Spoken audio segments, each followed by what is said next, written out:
drifting by this wreck here because it's the kind of place where you might get predators lurking, using that as a sort of a background to hide against. But every wreck, of course, has a history, and all these wrecks around here, apparently, they are all boats that have crossed from Cuba. This one's only been here a year and a half, so, you know, I'm casting lures around it, but I can't help thinking at the same time, I wonder exactly what is the story with that boat, what happened to the people who were in it. Oh, there we go.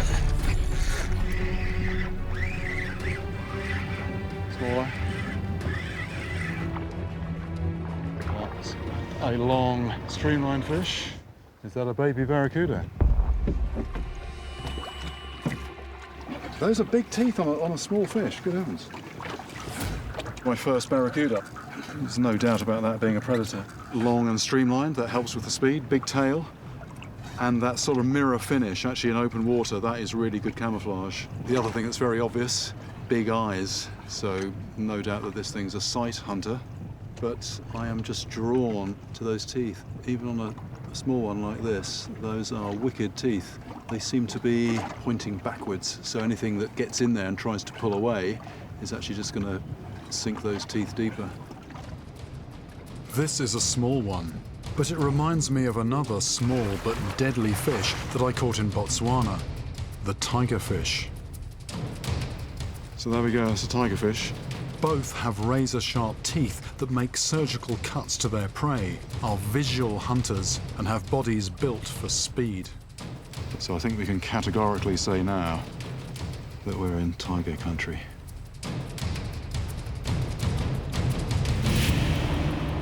I've never caught a barracuda before, and I've not heard of them jumping out of the water. But if they do, one this size would not have the power to knock an adult out of her kayak. I need to see what a bigger barracuda is capable of, so I head to deeper water to find a larger wreck. So we found more structure. There's basically quite a big wreck under the water here, and based on what I know so far, I'm now working a lure across the wreck.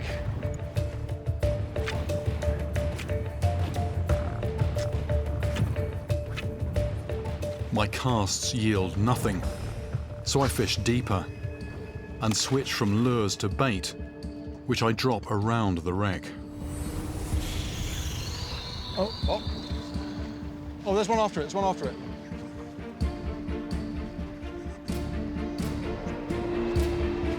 Here we go, look.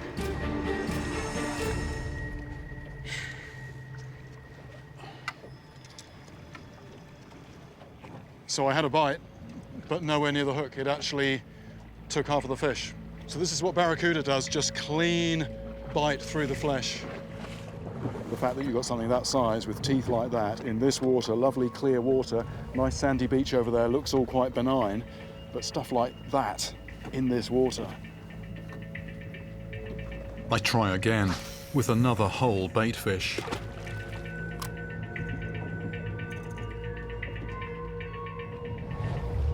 Oh, there he goes.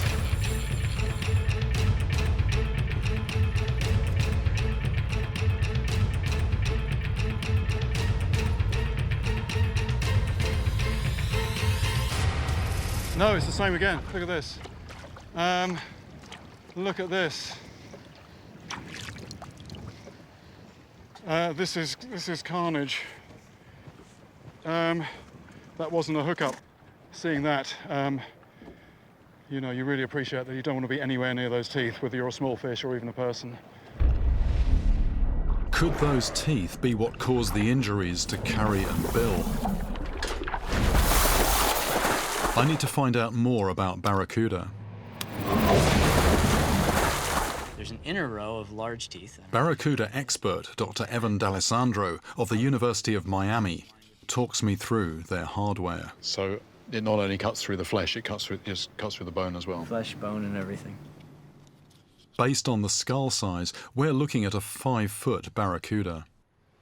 I mean, these ones in the front are interesting, aren't they? Because At first sight, they look as if they've just got a point, but they've actually got there's a blade on the leading edge, isn't there? Yes, and that's very characteristic of a barracuda attacking something. It's very precise and almost surgical in the way that it cuts its prey.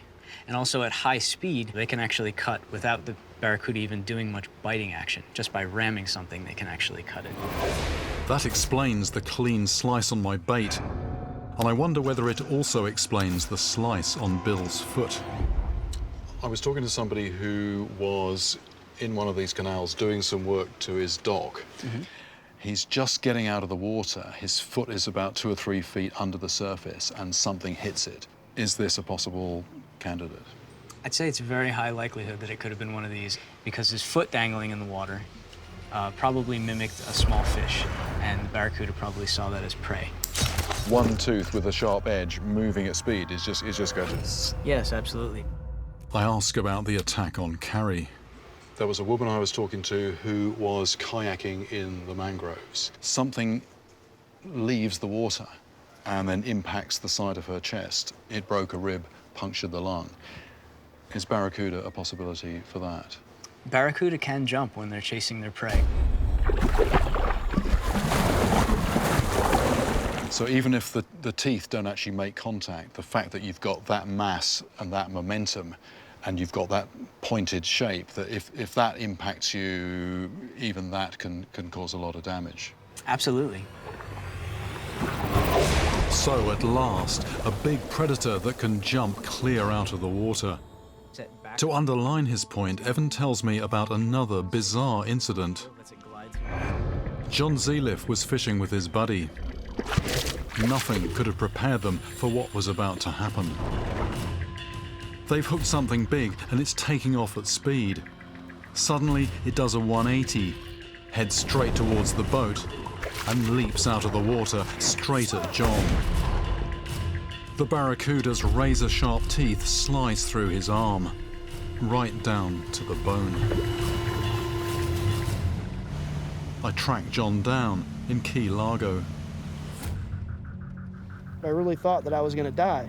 You don't realize how fast they come. I mean, it must have been coming 30, 40 miles an hour because it jumped out of the water from 30 feet away and it was on top of me before my brain could process what was happening. So at that point, all I could do to keep him from hitting me in the chest was put my arm up and just deflect him off of me.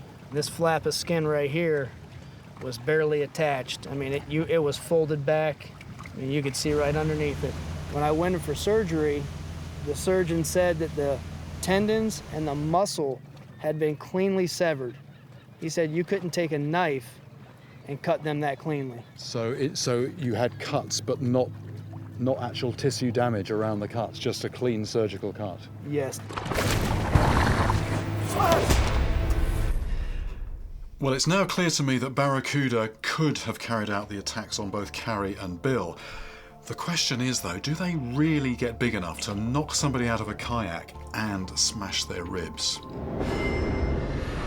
Barracuda are fast, explosive predators armed with 3 rows of razor-sharp teeth, 2 rows in the upper jaw and 1 in the lower. They are said to grow to 6 feet in length and weigh 100 pounds. But can barracuda get this big in these shallow coastal waters? That is what I need to find out. Having spoken with Evan and caught the juvenile barracuda, I know these visual hunters are fast, both in the water and out. Time to adapt my fishing and catch one big enough to knock a woman out of a kayak. I suppose a big difference between what I'm used to, freshwater, and this is that, the saltwater tends to be more open, so it's all a lot more about speed. So small fish, if they're in open water, they're going to be often traveling fast. And if you're a predator, you keep an eye out for that and you travel faster. So my lure needs to behave like a fleeing prey fish. Despite there being hooks on there, you can sort of drag that through the shallows, can keep it just in the top few inches.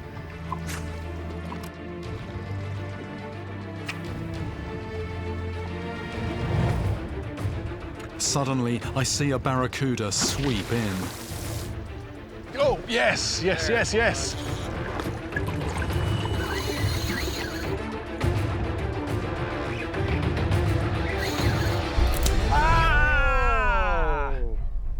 It's thrown the hook. Well, that was exciting. What happened there was, it was a barracuda hit very soon after the lure hit the water, and what I've been trying to do is get to the point, get my casting so that as soon as that lure hits the water, I've got a tight line to it and it's moving immediately. If you don't do that, if it's dead in the water for even a fraction of a second, it's going to clock that it's just a piece of plastic. I thought that was well hooked, that. Off we go again. So they're here anyway, we found them.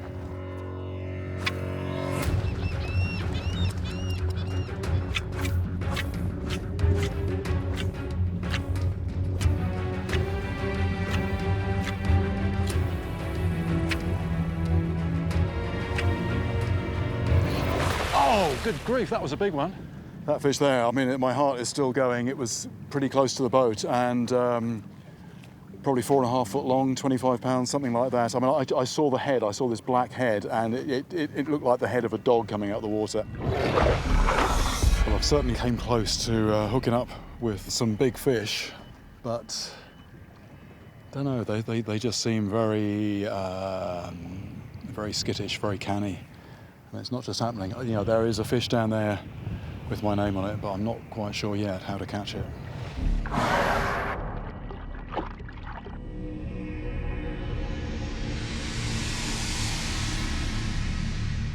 I'm thinking what I need to do now is get in the water. Now, in a river, this would normally be a waste of time, but here the water's clear. And what I really want to do is have a look around some of these wrecks and hopefully see a big barracuda.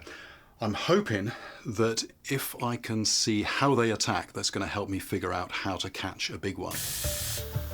But it's not going to be easy. Top predators tend to be suspicious and they're hard to get close to.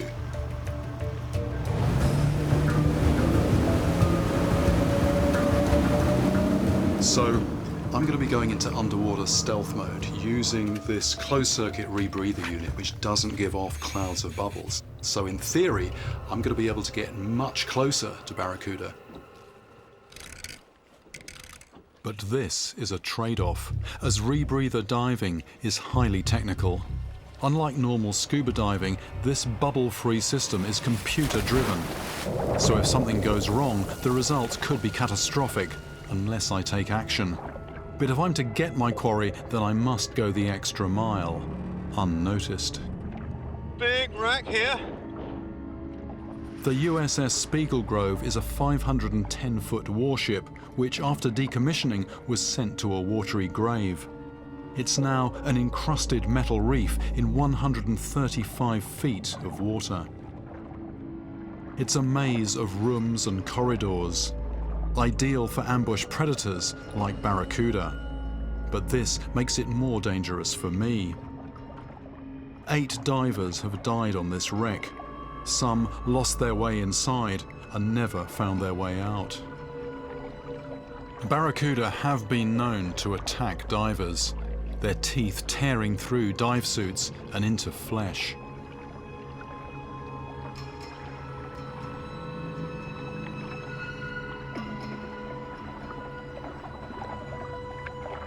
The visibility deteriorates the deeper I go.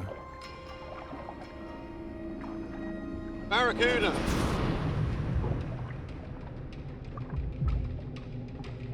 Just look at that streamlined body and the shape and area of the tail. The barracuda really is the perfect predator.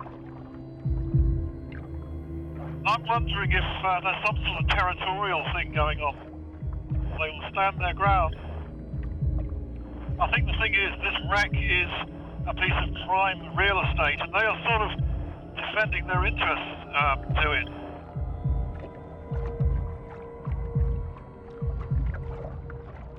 Suddenly, it heads off into open water,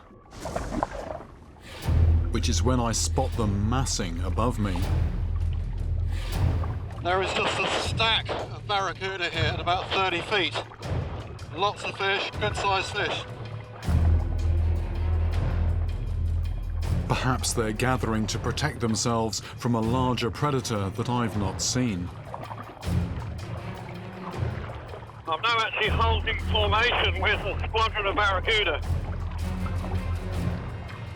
Suddenly, I'm surrounded by thousands of razor-sharp teeth.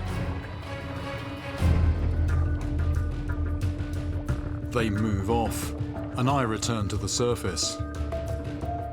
Now to see if I can discover how barracuda hunt. I head back down with a bucket of bait to draw in the fish that barracuda eat.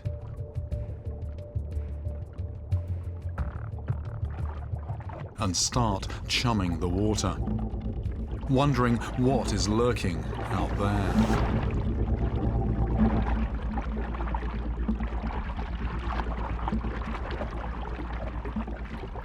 This vibration and movement in the water is definitely calling in the predators. But not just the predators I'm after. Straight out of my blind spot, that one. Straight out of my blind spot. Wasn't really paying attention. Stingray trying to knock over the bucket. Can't help but see, you know, it seems fairly tame. Mostly interested in food, but that's a very long spine. It's got halfway down its tail. The stingray's spine carries potent venom, and although rays don't generally attack, they will defend themselves if they feel threatened. They do that by whipping up their tail and stabbing with that spine. The injuries are said to be agonizing, and in extreme cases have resulted in death. One thing I really don't want to do is accidentally kneel on the stingray while everything else is happening. That can end very badly, particularly in a kneeling position. No telling where it might get you. I can give her the odd little scrap to keep her happy.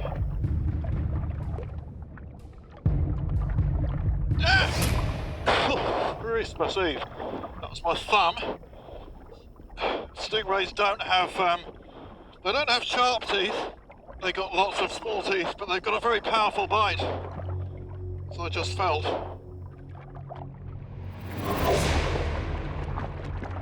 Then, with my attention elsewhere, a barracuda suddenly appears out of the gloom.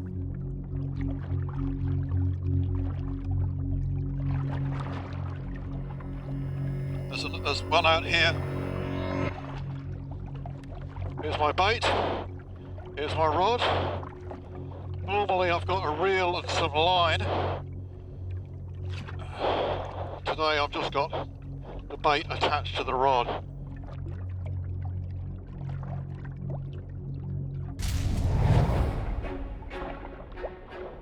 A vigorous waving of the bait seems to get its attention. Here we go.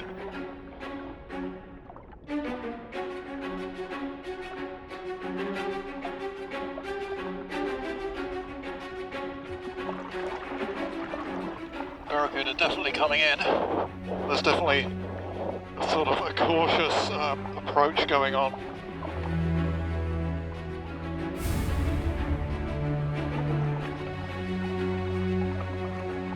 This fish is wary, assessing the danger before striking.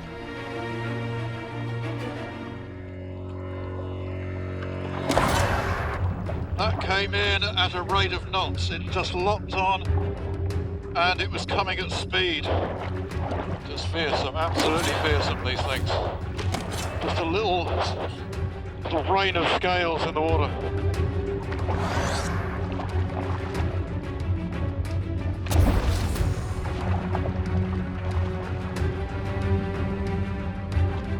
I'm really getting an understanding of how they lock on and how they attack. Barracuda, it hits, and it hits straight on. It's not like a sideways movement like you get with some fish, like sharks.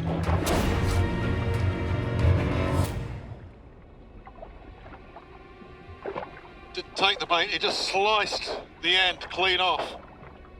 Whew. I scarcely even saw it. That's what must have happened to Bill's foot. For a moment there, I wasn't looking at a fish getting nailed, I was looking at a human foot, and I can absolutely imagine now What must have been going on underneath the water when Bill got attacked?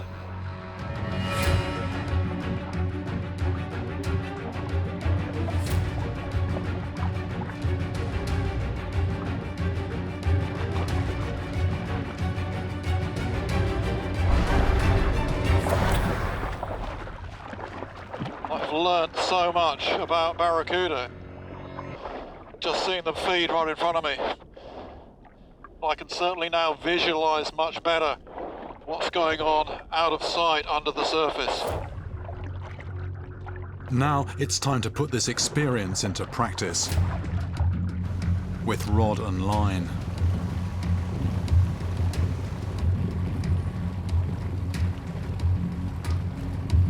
I head out with skipper Brad Nowicki. He was born in the Keys, so knows these waters well. So how big is this wreck we're going to? This one is one of the biggest wrecks we have. And do you tend to find that, you know, the bigger the wreck, the bigger the fish? Yes.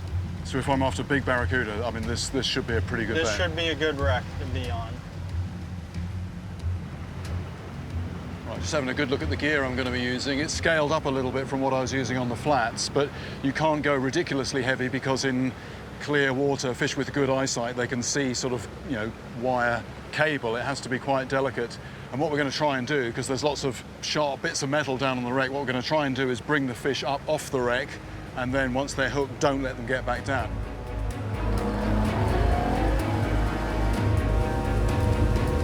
Once out of port, we travel southeast from Key West to where the shallow coastal waters drop off into the deeper ocean.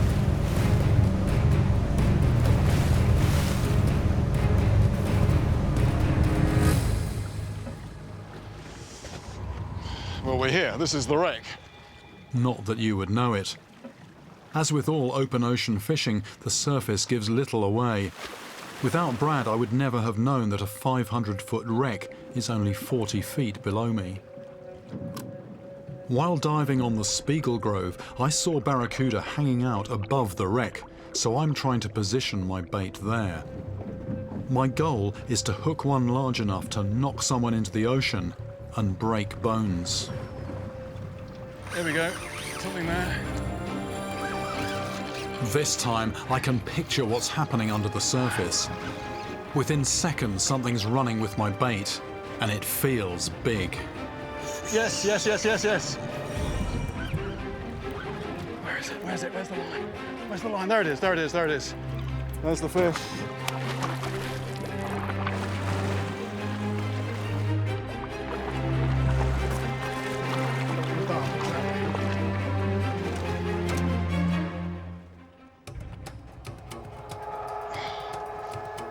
This fish has still got so much strength. First cast straight away on this deep wreck, so it just goes to show more water over their heads, just how much more confident they are. Those teeth are just unbelievable. I'm very careful to stay clear of this fish's jaws.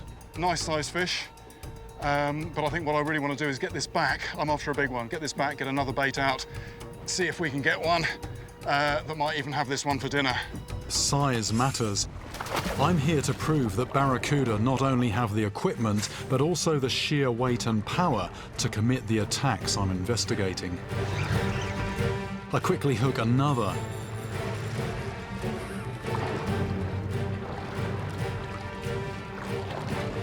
And another, even bigger. You know, everything stabs and everything cuts.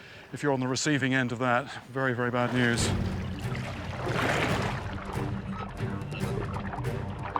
The barracuda just keep on coming, each one bigger than the last. Fast and furious action. I feel like I'm casting into the pack of barracuda I saw while diving. Oh! There's a better sized one. Here we go. Oh!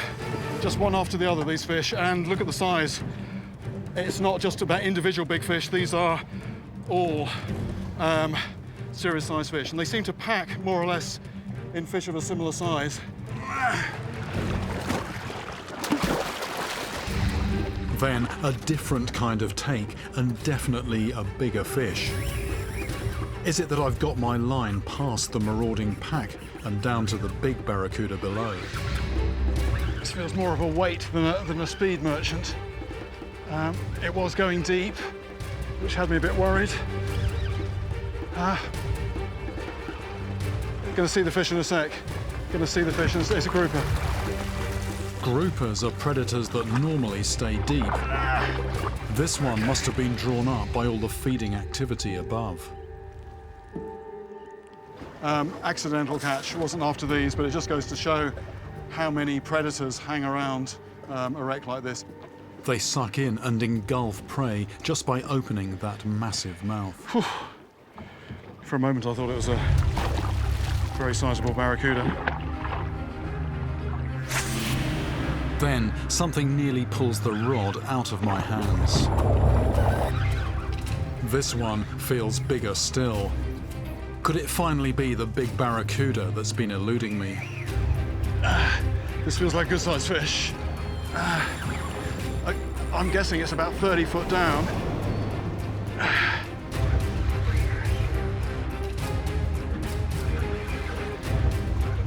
And I'm struggling to bring it any nearer to the surface.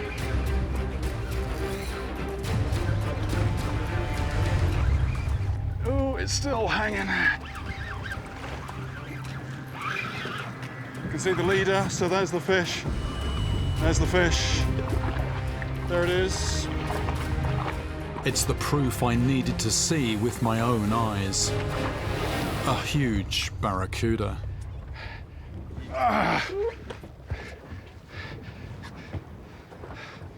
Size of this. I've been thinking I've been catching big ones, one after another, and along comes this. No, those aren't big ones. This is a big one.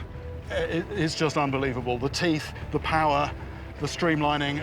This would absolutely lacerate a limb, and I reckon one like this, at speed, out of the water, hit you in the side. Perfectly possible this could break your ribs. It's a tired fish as well. I want to get it back in the water. He mentioned that he had a colleague in Bangkok and he could possibly perform a procedure where he could take off one of my toes and graft it onto my hand to replace my missing thumb.